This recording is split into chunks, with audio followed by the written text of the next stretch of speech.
Chers collègues, bonjour. Permettez-moi de partager avec vous une autre présentation. Une présentation qui vient dans le cadre de la préparation au concours d'accès à l'École nationale de santé publique. Donc, la présentation contient des exemples de questions qui ont été posées dans les concours antérieurs d'accès à cette école.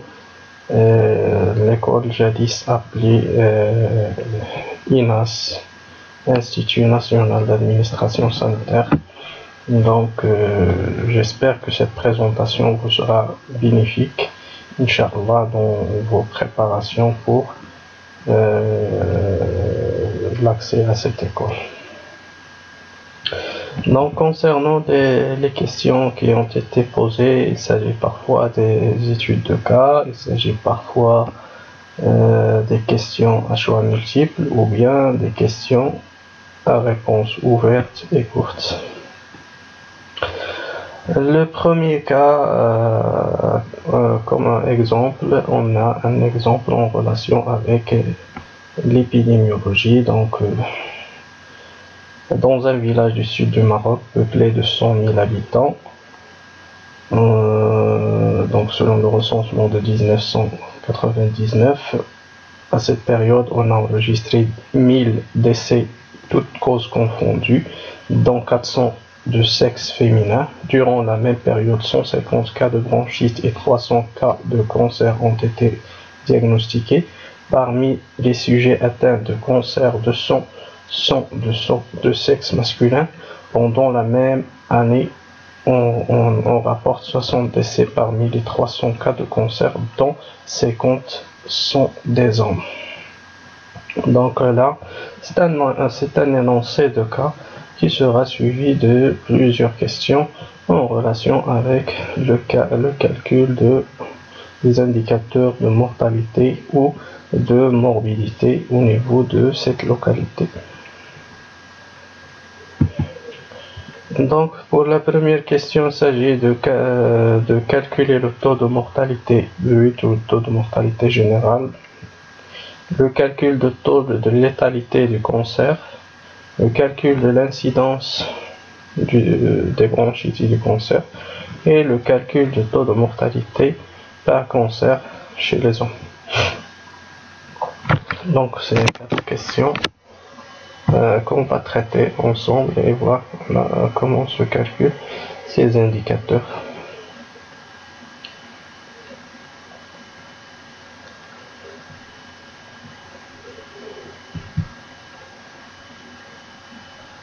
Donc, notre situation peut être schématisée comme suivant. On a 100 000 habitants, c'est la population globale. Voilà. Parmi cette population, on a enregistré 1000 décès. Les voilà. Ces 1000 décès sont répartis en 400 femmes et 600 hommes. Voilà. Parmi cette population aussi, on a enregistré 300 cas de cancer. Ces 300 cas de cancer sont répartis comme suit: 200 hommes et 100 femmes. Et on a aussi 150 cas de bronchite. Ce sont des nouveaux cas enregistrés en 1999. Ce sont des nouveaux cas de l'année 1999. Donc on a 300 cas de cancer. Parmi les 300 cas de cancer, on a enregistré 60 décès. Les 60 décès sont répartis comme suit: 10 femmes et 50 hommes, selon l'énoncé de l'exercice. Donc dans chaque situation où vous avez des données comme ça, il vaut mieux les schématiser pour avoir une idée claire sur les données et sur l'énoncé de l'exercice, et pour savoir comment calculer les indicateurs facilement. Donc La première question concerne le taux de mortalité général. Donc, c'est le taux global de mortalité. C'est pas un taux selon un taux de mortalité selon, par exemple, la cause ou là. C'est la mortalité toutes causes confondues. Et cette donnée, elle est disponible au niveau de l'énoncé. Elle est là. Donc, la formule de calcul, le taux de mortalité égale au nombre de décès sur la population moyenne à cette période. Donc, le nombre de décès en 1999, 6000 sur 100 000 habitants. Donc, et on procède au calcul. Le taux, c'est toujours fois 100 ou fois 1000 selon la situation pour avoir un chiffre qui est significatif. Donc, notre formule de calcul est comme ça. Donc, c'est 1000 sur 100 000 fois 100. C'est 1%, c'est le taux de mortalité générale dans cette localité. Concernant le taux de mortalité, le taux de létalité du cancer, donc, c'est un indicateur qui donne une idée sur l'ampleur du problème ou d'une maladie, c'est-à-dire combien de cas de décès cette maladie cause parmi la population exposée ou la population à risque ou la population. Dans notre énoncé, le cancer, on a 300 cas de cancer, c'est la population. Donc, ce sont les nouveaux cas. Et on a parmi les cas de cancer, on a 60 décès.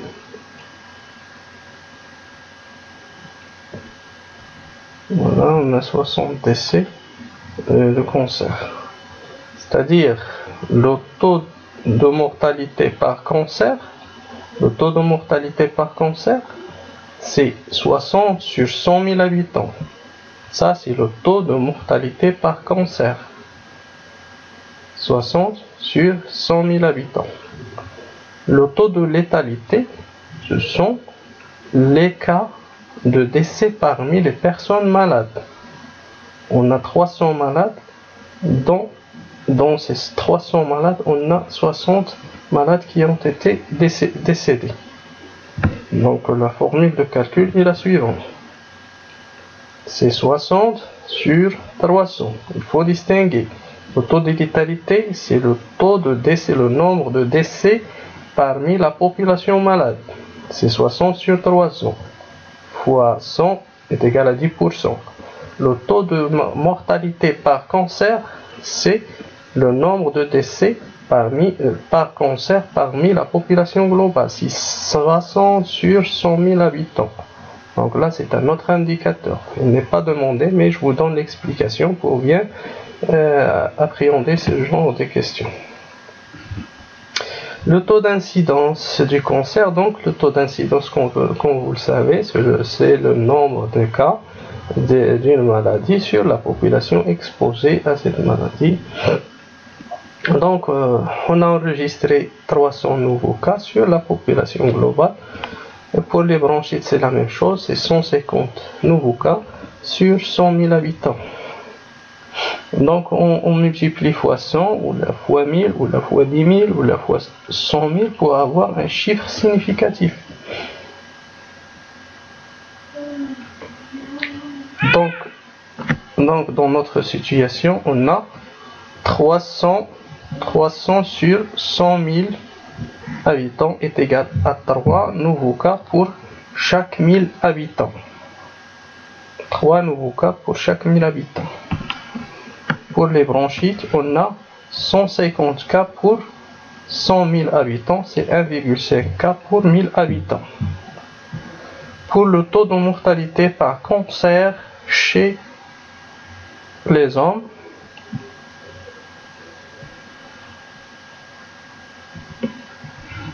donc Donc parmi les patients malades, on a enregistré 50 hommes qui ont été décédés par cancer. Donc là, on a 50 sur 300 fois 100 est égal à 25%.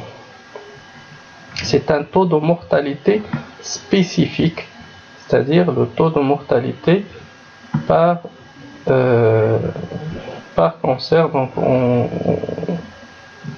on fractionne ou bien on divise le nombre de décès des hommes sur la population des hommes qui est malade. Donc ces 200 hommes malades par le cancer. Parmi ces 200 personnes, on a 50 cas de décès, c'est 25%.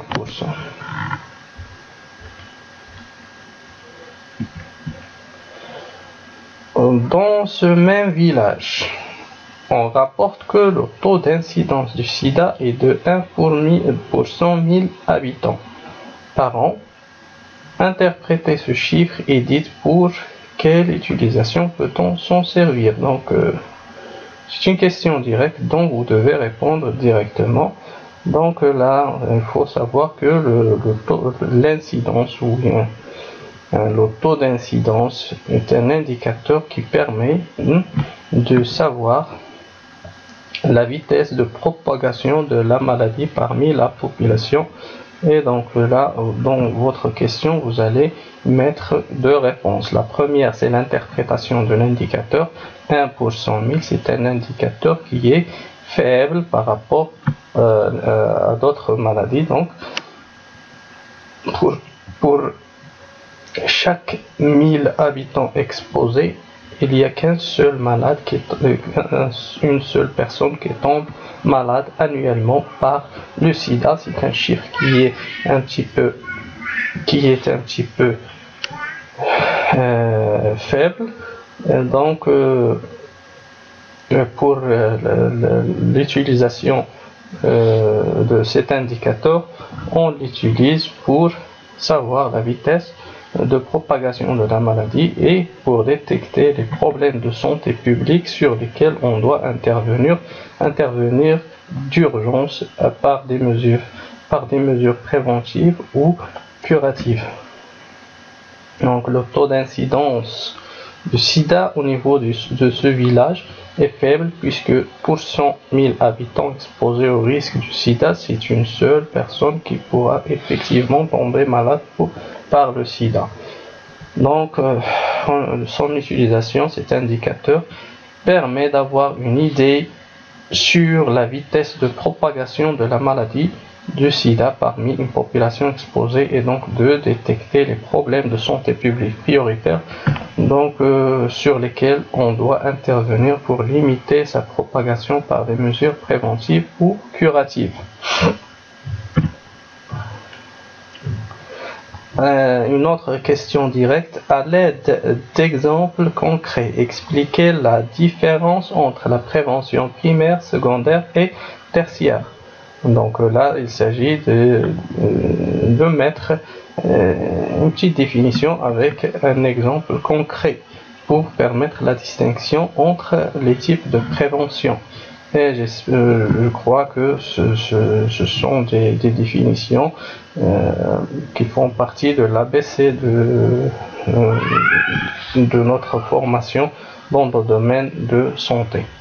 Donc vous allez mettre premièrement la prévention, c'est quoi? La prévention en santé est faite de l'ensemble des mesures visant à éviter ou à réduire le nombre et la gravité des phénomènes de santé. Donc pour la prévention primaire, il vise la réduction de l'incidence des maladies, c'est-à-dire réduire ou diminuer le nombre de nouveaux cas d'une maladie parmi la population. Donc là, on utilise des moyens individuels ou des moyens collectifs de prévention. À ce titre d'exemple, la vaccination, l'hygiène individuelle, l'IEC, ainsi que l'hygiène individuelle, l'assainissement, la promotion des modes de vie sains. Exemple de la prévention primaire, donc pour réduire l'incidence du diabète chez la population marocaine, le ministère de la Santé adopte la réalisation des campagnes de sensibilisation pour la promotion des modes de vie sains, l'alimentation équilibrée, l'activité physique, donc tout ce qui est en relation avec l'hygiène alimentaire chez la population et la lutte contre les habitudes néfastes à la santé qui contribuent directement à l'apparition des nouveaux cas de diabète.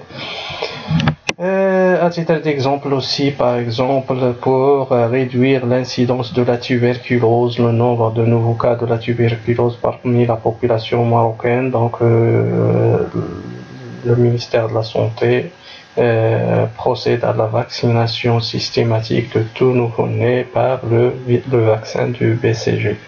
Donc ce sont des exemples de la prévention primaire. Pour la prévention secondaire, donc c'est une prévention, sachant que la prévention préventive, c'est une autre différence. Il vient avant même l'apparition de la maladie.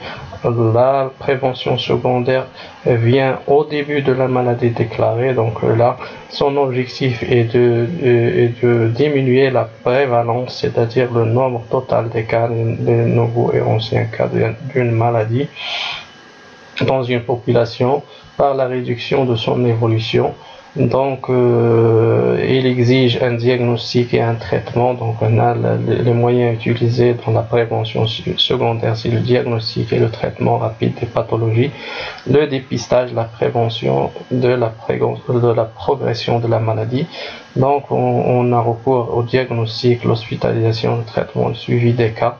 Exemple de la prévention secondaire.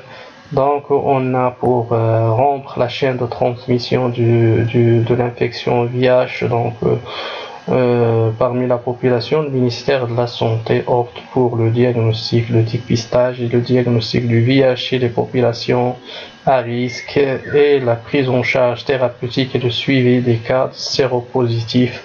Donc, ça rentre dans le cadre de la prévention secondaire. Pour la prévention tertiaire, ça il vient après la survenue de la maladie. Donc là, il vise la diminution de la prévalence des incapacités chroniques parmi la population, diminuant les invalidités et l'impact des complications. Il inclut les techniques de la rééducation, les procédures de réinsertion sociale et de réhabilitation des patients. On a par exemple dans les cas des AVP qui sont prédominants au niveau national, donc qui donnent des mutilations et des infirmités chez les victimes. Donc pour réduire l'impact de ces infirmités et de ces handicaps chez les victimes des AVP, ils bénéficient des services de rééducation et d'appareillage pour réduire l'effet de ces mutilations, ces infirmités et pour leur permettre une bonne qualité de vie et une acceptation de leur handicap. Ça, c'est l'exemple de la prévention tertiaire. Donc, on a aussi d'autres exemples de QCM qui sont parfois, c'est-à-dire qui sont habituels au niveau de tous les QCM et tous les concours. Il s'agit toujours des QCM en relation avec les indicateurs actuels, les indicateurs de santé, les comptes nationaux de la santé, le financement de la santé, les indicateurs en relation avec la carte sanitaire, donc les nouvelles dispositions de la carte sanitaire. Donc ces questions doivent être prises en considération et bien préparées. Exemple de questions pour le management hospitalier. Il y a des exemples de questions pour l'épidémiologie, des exemples de questions pour la gestion des programmes sanitaires. Donc là, il faut tout préparer pour permettre votre réussite, Inch'Allah. Donc une infection nosocomiale, c'est la définition de l'infection nosocomiale. Est-ce qu'il s'agit d'une infection transmise par un agent de santé? Donc ça, c'est une infection liée aux soins, c'est pas une infection nosocomiale. Une infection contractée dans une structure de soins, c'est la bonne réponse. Une infection touchant uniquement les sujets immunodéprimés, ou bien c'est une infection qui survient uniquement au bloc opératoire. Quelle est la principale cause de mortalité au Maroc? Donc, ce sont les maladies cardiovasculaires. En quel cas le premier cas de sida a été notifié au Maroc? C'était en 1986. Dans un rapport sur le sida, on rapporte que l'âge moyen des malades atteints de cette maladie est égal à 34 ans. Cela signifie donc l'interprétation de cet indicateur. Cela signifie que la majorité des patients atteints du sida sont âgés de 34 ans. Non, donc là c'est l'interprétation de l'âge modal, ou bien lorsqu'on calcule le mode. Donc là ça en relation avec la biostatistique. Donc première question, c'est fausse.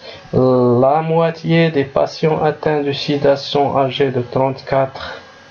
Non aussi, parce que cette interprétation on l'utilise lorsqu'on calcule l'âge médian, ou lorsqu'on calcule la médiane, on dit que la moitié ont un âge supérieur à 34 et la moitié ont un âge inférieur à 34.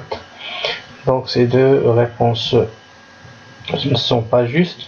Seul un nombre faible de patients sont âgés de 34 ans. Donc dans ce cas, aucune n'est juste. On dit que l'âge moyen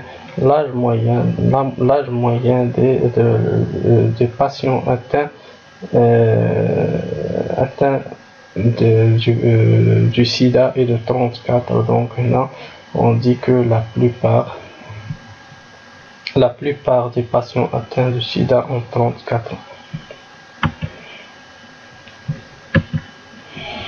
Les indicateurs de fréquence d'une maladie sont donc les indicateurs, on a les indicateurs de fréquence, on a les indicateurs de mortalité ou de morbidité.